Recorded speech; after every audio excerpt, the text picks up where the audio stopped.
En ces temps anciens, dans la vallée d'Éla, résonnaient les cris d'une guerre hurlante entre les Philistins et les Israélites. Les armées étaient prêtes, alignées sur le champ de bataille comme les vagues d'un océan en fureur. Mais du camp des Philistins, se détachait une figure imposante, un géant du nom de Goliath, armé de bronze, insolent et défiant. Il avait jeté un défi aux Israélites, quiconque ose l'affronter et le vaincre verrait son peuple couronné de gloire.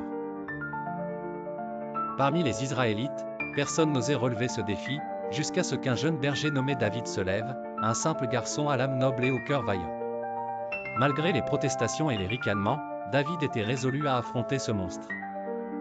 « Je viens à toi, Goliath, au nom du Seigneur des armées, le Dieu d'Israël, proclama-t-il, armé seulement de sa foi, de son bâton et de 5 pierres lisses. » Bientôt, le combat débutait. Goliath, avec son armure étincelante et sa lance massive, éclata de rire en voyant ce jeune homme oser se mesurer à lui. Cependant, David ne tressaillit pas devant la stature intimidante de son adversaire. D'un geste agile et précis, il inséra une pierre dans sa fronde et la lança avec toute la force hébergée en son cœur.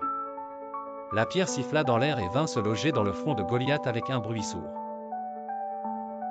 Le géant, soudain terrassé, s'effondra au sol comme une montagne abattue par la tempête. Les Philistins, stupéfaits et effrayés, reculèrent dans la confusion la plus totale tandis que les Israélites poussèrent un cri de victoire.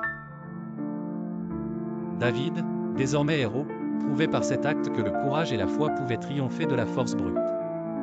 Ainsi, dans ce moment où l'orgueil était assorti de sagesse et où l'humilité se parait de gloire, le jeune berger devint le symbole impérissable de la bravoure et de la confiance en Dieu.